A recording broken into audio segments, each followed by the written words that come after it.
మన అపర శక్తులైన మన భారతీయ తీర్థ స్వామి వారికి, విధుశేఖర భారతీయ స్వామి వారికి వేదాక్షరార్చన ఒక 2-3 నిమిషాలు చేసేసాక అప్పుడు బ్రహ్మశ్రీ వేదమూర్తులైన బంగారేశ్వర గారు ప్రసన్నం అవుతుంది.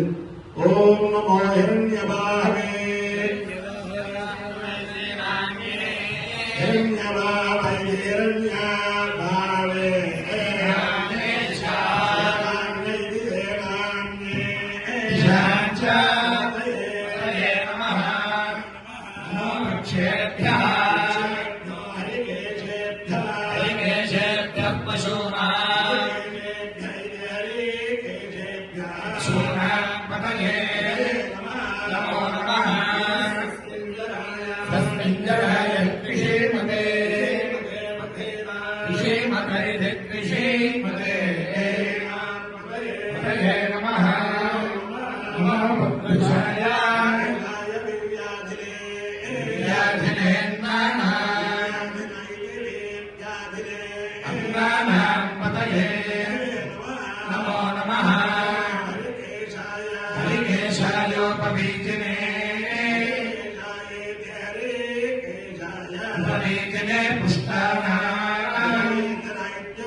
ఇటుపైన బ్రహ్మశ్రీ బంగారయ్య శర్మ గారిని ప్రసంగించవలసిందిగా కోరుతున్నాం. వారికి ప్రతిరోజు కూడా 8:30కి శతమానం అవుతాం. అంటే కాలం పరమాత్మ స్వరూపం. మీరు 2 గంటలు 3 గంటలు కూడా మంచినీళ్లు తాగకుండా మాట్లాడే దివ్యమైన శక్తి జగద్గురువులు మీకు అనుగ్రహించేయని చెప్పి నాకు తెలుసు. ఈ చేతను మీరు 8:15 దాకా మీరు ప్రసన్నం చేస్తే ఓ పావుగంట జనస్వస్తి చెప్పాక సత్కారాలు ఉంటాయి. శృతి స్మృతి పురాణానామాలయం కరుణాలయం నమామి భగవత్పాద శంకరం లోకశంకరం. అజ్ఞానాం జాహ్నవీ తీర్థం విద్యాతీర్థం వివేకినాం సర్వేషాం సుఖదం తీర్థం భారతీ తీర్థమాశ్రయే.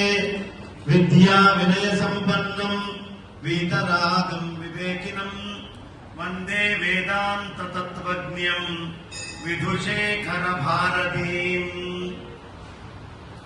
శారదా శారదాంభోజవదనావదనాంబుజే సర్వదా సర్వదాస్మాకం సన్నిధిం క్రియాత్.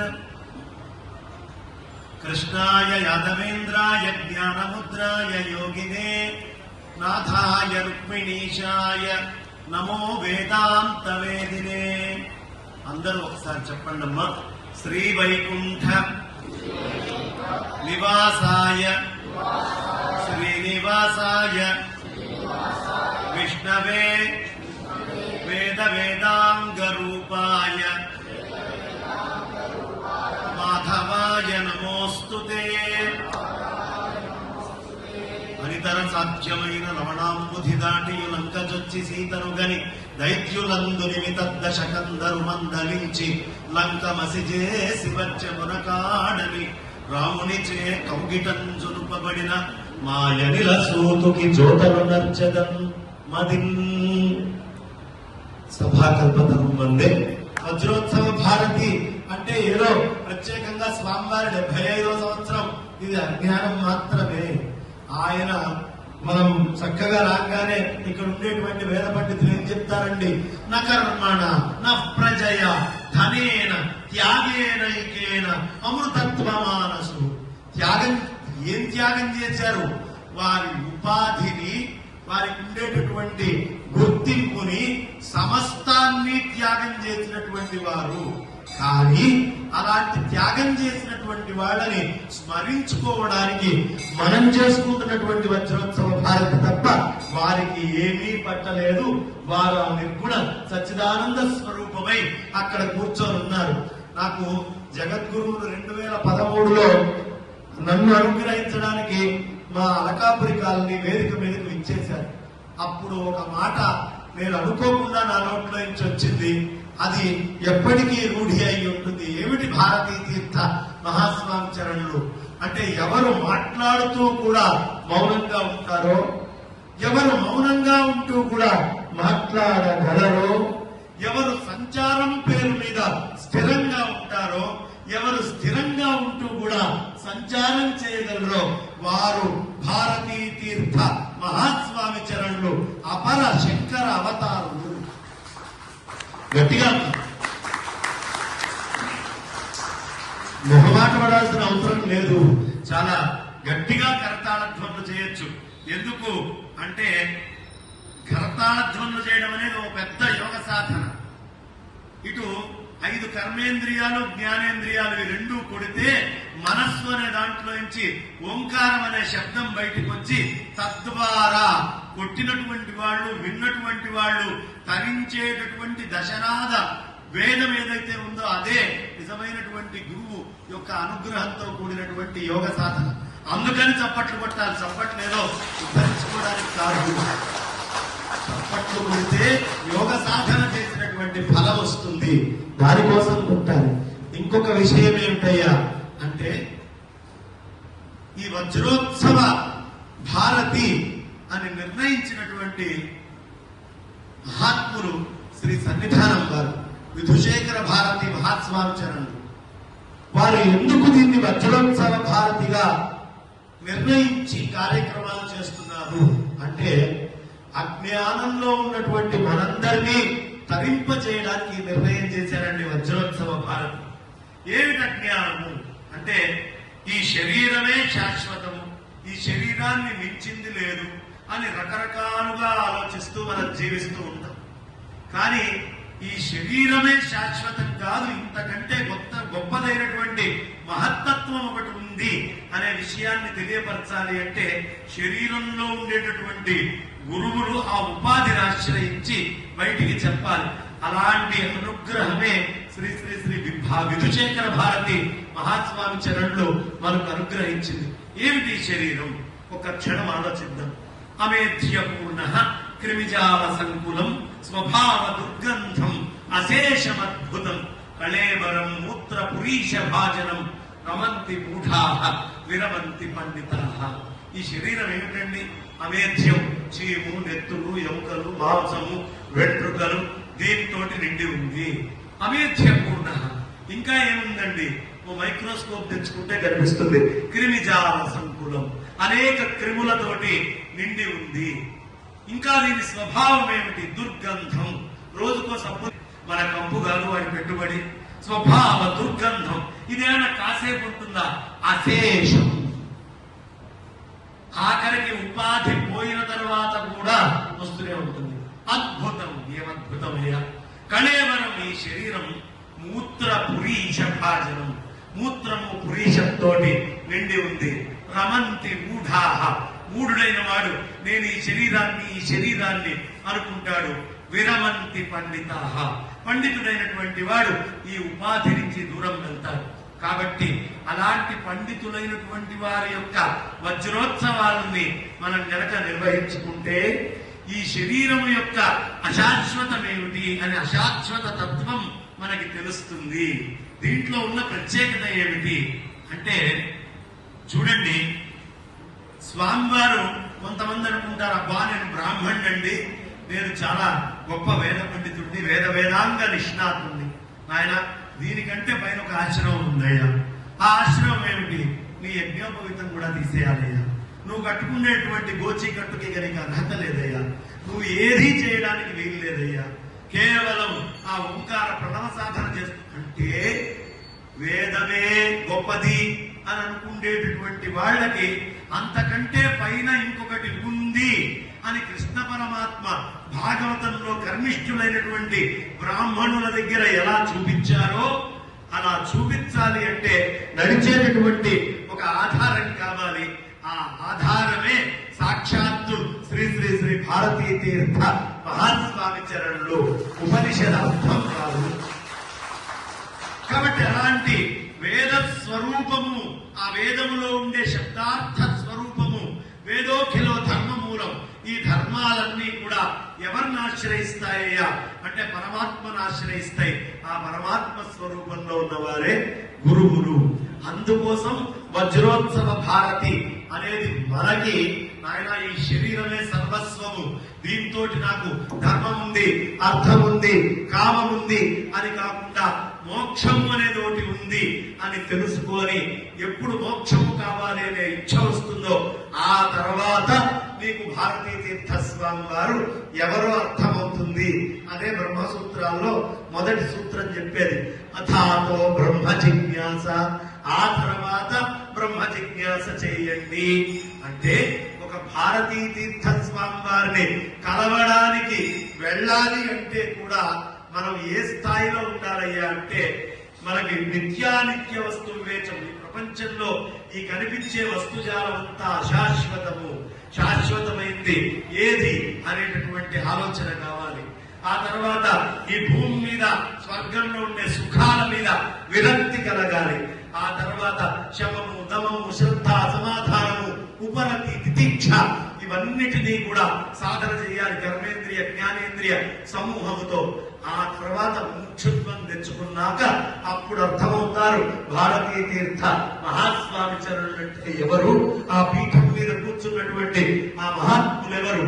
అది తెలియడం కోసం ఇవాళ ఉన్న విధుశేఖర భారతి మహాస్వామి చరణులు ఇక్కడ మనకి వజ్రోత్సవ భారతిని అనుగ్రహిస్తే సాక్షాత్తు కాలడిలో ఉద్భవించి మొత్తము కాశ్మీరం దాకా కూడా కాలిడి పరిపూర్ణంగా సనాతనమైనటువంటి వైదిక ధర్మాన్ని అన్ని చోట్ల అభివృద్ధి చేసి ఎక్కడికక్కడ సనాతన వైదిక ధర్మ ప్రతిష్ట చేసినటువంటి ఆదిశంకర భగవత్పాదాచార్యుల వారి యొక్క అనుగ్రహాన్ని వాళ్ళకి మాత్రమే అర్థమయ్యేటటువంటి మాట. అది శంకర విభూతి.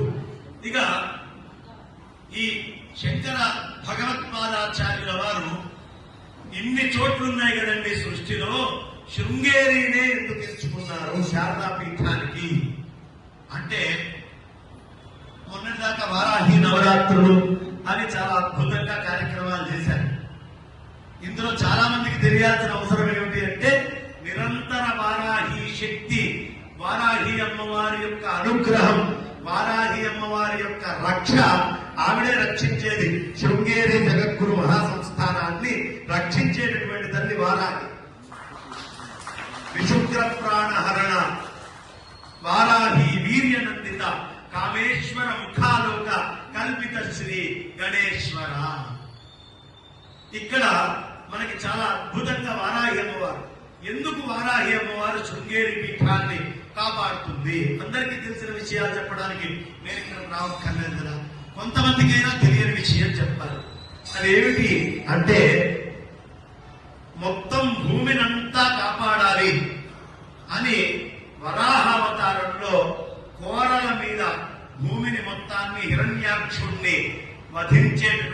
సమయంలో ఆ సముద్ర గర్భంలో ఉండేటటువంటి భూమిని మొత్తాన్ని కోరల్లో పైకి లేపారు, నీళ్లలో నుంచి పైకి వరాహస్వామి. ఆ వరాహస్వామి నీళ్లలో లేపిన తర్వాత ఆయన యొక్క కోరల్లో నుంచి 2 చుక్కల నీళ్లు వచ్చి పడ్డాయి. ఒకటి తుంగ, రెండోది భద్ర. ఈ 2 నదుల కింద అది మారి ఆ 2 చుక్కలు వెళ్లి ఆ భూమి దగ్గర ఒక్క ప్రదేశంలో స్పర్శించిన మూలల్లో వచ్చినటువంటి చెమట బిందువులు. ఈ తుంగ భద్ర అనేటటువంటి 2 నదులు ఆ ప్రాంతం నుంచి వచ్చినాయి.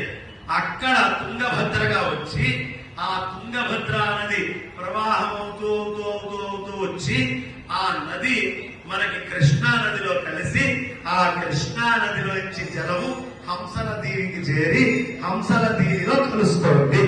ఇప్పుడు విధుశేఖర భారతి మహాస్వామి చరణులు హంసల దీవిలో అనేకమైనటువంటి భాగవత సప్తాహాల యొక్క వరం వల్ల వారు అక్కడి నుంచి వస్తే, భారతీ తీర్థ మహాస్వామి చరణులు మన పల్నాడులో పుట్టి మల్నాడులో పీఠం మీద కూర్చున్నారు. పల్నాడు నుంచి మల్నాడుకు చేరి అక్కడ కూర్చున్నారు.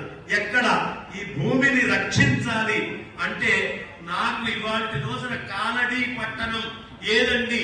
శంకరాచార్యుల వారు కాలడిలో తిరిగితే మా కలియుగంలో ఇప్పుడు మాకు ప్రత్యక్షంగా మేముండగా కనిపిస్తున్నటువంటి కాలడి ఏది అని ఎవరైనా నన్ను అడిగితే మా నరసరావుపేట కాలడి. అక్కడే మా స్వామి వారు సంచరించారు. అక్కడే అద్భుతమైనటువంటి వారి మహాత్మ్యాలకు సంబంధించిన అనేక ఘట్టాలు, బాలలీలలు నాకు కనిపిస్తాయి అని చెప్పుకుంటాం. ఎక్కడికి నేను వెళ్ళినా కూడా నేను గర్విస్తాను. ఏమిటి అంటే, నేను పుట్టింది పెరిగింది హైదరాబాద్ అయినా మా అమ్మగారు, మా నాన్నగారు, తాతగారు, ముత్తాతగారు అందరూ ఇక్కడ బుద్ధికొండ దగ్గర పుట్టినటువంటి వారు. కాబట్టి ఇలాంటి ఈ పల్నాటి ప్రాంతానికి నేను చెందిన వాడిని అని నేను గర్విస్తే, పల్నాడులో కూడా నరసరావుపేటకి చెందినటువంటి మీరు ఎంత ధన్యులు. ఆ రేపల్లెలో గోపికలు, గోపబాలులు ఎంత అదృష్టవంతులు, అంత అదృష్టవంతులు. ఆయన కూడా 8 ఏళ్ల పాటు రేపల్లెలో ఉండి మధురకు వెళ్ళారు. మన స్వామి వారు కూడా ఇక్కడ ఉపనయనము కార్యక్రమాలన్నీ చేసుకొని, అందుకని ఇది నంద ప్రజానికి సంబంధించినటువంటి గోకులం నరసరావుపేట. నరసరావుపేట కాదు, నంద ప్రజం ఇది. అంత అదృష్టం మనం చేసుకున్నాం. మరి వారాహి శక్తి ఏమిటి? వరాహ రూపం నుంచి చెమట బిందువుల రూపంలో ప్రప్రథమంగా వరాహ శక్తి ఆ ప్రదేశాన్ని తాకింది. అది తాకింది కాబట్టి అక్కడ వారాహి అమ్మవారి యొక్క పరిపూర్ణమైనటువంటి రక్ష ఇది. పుస్తకాలలో ఉన్నది వారాహి అమ్మవారు శృంగేరి పీఠ పరిరక్షణ చేస్తుంది అని. అందుకనే మిగతా అన్ని చోట్ల దాడులు జరిగినాయి, కానీ శృంగగిరి పీఠములో మాత్రం వారాహి అమ్మవారి యొక్క రక్ష అక్కడ విశేషంగా ఉంది. ఈ క్షేత్రం యొక్క గొప్పతనం ఏమిటి అంటే, స్వామివారు ఆ ప్రదేశాన్ని ఎంచుకోవడంలో రామచంద్రమూర్తి పుట్టింది దేని వల్ల అంటే, కారణం ఏమిటి? రామచంద్రమూర్తి రావడానికి దశరథుడు యాగం చేశాడండి. చేస్తే అగ్నిహోత్రుడు పాయసం ఇచ్చాడండి. దశరథుడు యాగం ఎవరిని పిలిచి చేశాడండి? ఎవరిని పిలిచి? ఋష్యశృంగుల వారిని పిలిచి చేశారు. ఆ ఋష్యశృంగుల వారు ఎక్కడి నుంచి వెళ్ళారండి? శృంగగిరి అనేటటువంటి పేరు దానికి రావడానికి ఋష్యశృంగులే కారణం. ఒకటి, ఎప్పుడు ఈ భూమి మీద ధర్మము రక్షించబడాలన్నా, ఎప్పుడు ఈ భూమి మీద ధర్మ పరిరక్షణ జరగాలి అన్నా, దానికి మూల ప్రదేశము శృంగగిరి పీఠము. దీంట్లో అనుమానం లేదు, మూలము శృంగగిరి పీఠమే అండి. గట్టిగా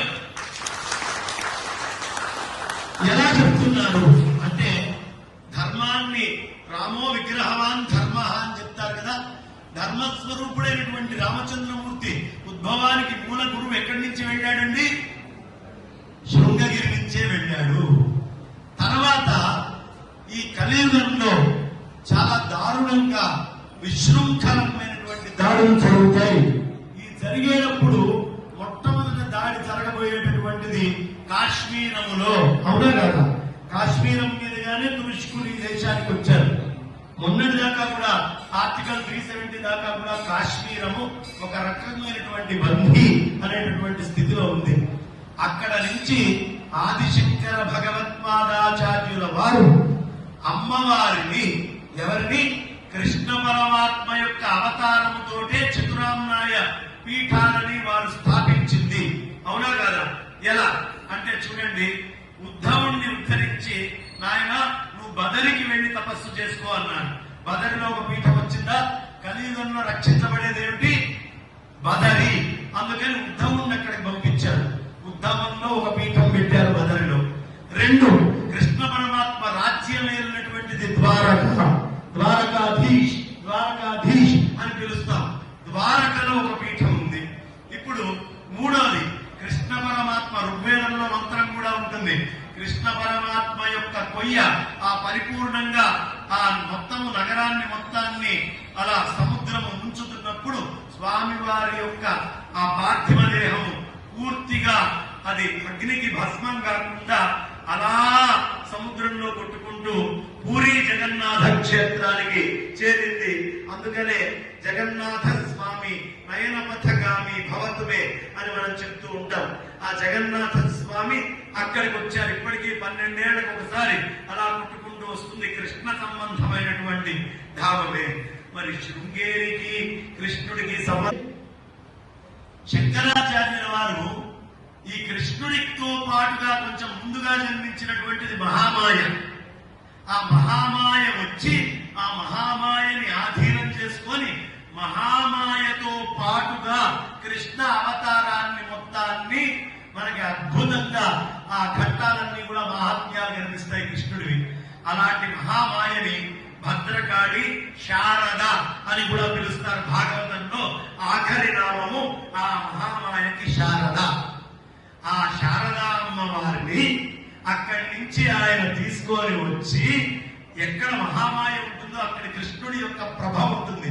నారాయణ నామస్మరణతో పాటు మహామాయని తీసుకొని వెళ్లి శృంగేరిలో శారదా పీఠములో సుప్రతిష్ఠితం చేసి అక్కడ నుంచి ఈ అద్భుతమైనటువంటి పరిరక్షణ అంతా కూడా దుష్ట శిక్షణ శిష్ట రక్షణ ఇవాళ చేయాలి అన్న, ధర్మం కాపాడబడాలి అన్న, అవిచ్ఛిన్నమైనటువంటి గురు పరంపర ఉండాలి అన్న సాక్షాత్తు ఆదిశంకరులు చూసుకొని ఎంచుకున్నటువంటి ప్రదేశము శృంగగిరి. అందుకని మహామాయ ప్రతిష్ట శృంగగిరిలో చేసి అక్కడ శ్రీచక్ర ప్రతిష్ట చేశారు స్వామివారు.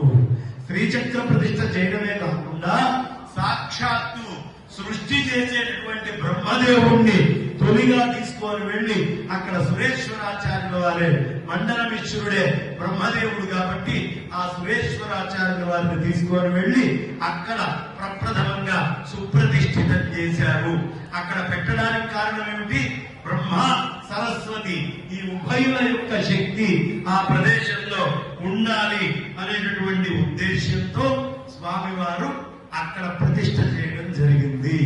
అందుకని కృష్ణ పరమాత్మ యొక్క 4 విభూతులలో 3 విభూతులని అక్కడ పెట్టి ప్రధానమైనటువంటి మహామాయ యొక్క శక్తిని అక్కడ పెట్టి నిర్గుణ నిరాకార సచ్చిదానంద ఘనచిదానంద పరబ్రహ్మస్వరూపమైనటువంటి కృష్ణ పరమాత్మ అక్కడ ఉంటూ మహామాయని అక్కడ తీసుకొని వెళ్లి ప్రతిష్ఠ చేశారు. అందుకని శృంగగిరి పీఠము అనేటటువంటిది ఈ మిగతా 3 పీఠాల్లో కూడా సామ్రాట్ పీఠముగా చెప్పబడ్డది. మిగతా 3 పీఠాల్లో స్వామివారి యొక్క విభూతి సంబంధం ఉంది. సాక్షాత్తు భాగవతంలో చెప్పబడ్డ నిర్గుణమైనటువంటి బ్రహ్మస్వరూపమైనటువంటి సంస్పర్శతో కూడినటువంటి కృష్ణ అనుగ్రహం గాని, వారాహి అనుగ్రహం గాని, మహామాయ అనుగ్రహం గాని, భద్రకాళి అనుగ్రహం గాని, అక్కడ కాళీ అమ్మవారు కూడా విశేషంగా ఉంటారు. అది కేవలం శృంగగిరి పీఠములో మాత్రమే మనకి లభిస్తుంది. ఆ తర్వాత అక్కడ స్వామివారు స్థాపించిన తర్వాత ధర్మరక్ష శృంగేరి పీఠము నుంచే అవుతుంది అని చెప్పడానికి మీ దగ్గర ఘంటాపదంగా రుజువులు ఉండాలి కదండి. పక్కనే మా లాయర్ గారు ఉన్నారు. ఏది చెప్పినా ఎవిడెన్స్ కావాలి అంటారు. ఎవిడెన్స్ ఏమిటి అంటే ఒకటే ఒక్క ఎవిడెన్స్. అందులో నుంచి వచ్చినటువంటి 12వ జగద్గురువులు విద్యారణ్య యతీంద్రుల వారు. విద్యారణ్య యతీంద్రుల వారు మొత్తము తురుష్కులు అన్ని వైపులా చుట్టుముట్టి సనాతన వైదిక ధర్మాన్ని ఊకటి వేళ్లతో పెకలించేయాలి అనే ప్రయత్నం చేసినప్పుడు 12వ జగద్గురువులైనటువంటి శ్రీ శ్రీ శ్రీ విద్యారణ్య యతీంద్రుల వారు ఆయన హరిహర బుక్కరాయలతోటి వాళ్ళని బలవంతంగా మత మార్పిడి చేసి హక్కా బుక్కా కింద ఇస్లాం మతం మారిస్తే వాళ్ళని పునః చూడండి. విజయనగర సామ్రాజ్యపు చిహ్నం ఏమిటి? వరాహము. ఎందుకు పెట్టారు వరాహాన్ని అంటే ఆ వారాహి శక్తి ఇక్కడ ఉండేటటువంటి భూమండలాన్నంతా కాపాడాలి కాబట్టి ఆ వారాహి శక్తిని రాజ్యం నిమిత్తమై ఇక్కడికి ఆవాహన చేస్తున్నాను అని నమస్కరించుకొని భువనేశ్వరి మంత్రంతో ఉపాసన చేసి అక్కడ విద్యానగర సామ్రాజ్య స్థాపన చేశారు విద్యారణ్య యతీంద్రుల వారు. ఆ విద్యారణ్య సామ్రాజ్యమే కనుక లేకపోతే, శంకరుడు చేసిన సంకల్పం వల్ల వచ్చిన శృంగేరి పీఠమే కనుక లేకపోతే, కాశ్మీరం పరిస్థితి ఏదో, సింధు పరిస్థితి ఏదో, పాకిస్తాన్ పరిస్థితి ఏదో, ఇవాళ ఇక్కడ కూర్చున్నటువంటి ఇక్కడ ఆనందాన్ని అనుభవిస్తున్న మనందరి పరిస్థితి కూడా అదే అయి ఉండేది. అది కాపాడకుండా ఉండడానికే శారదాపీఠం అక్కడ ఉంది. గట్టిగా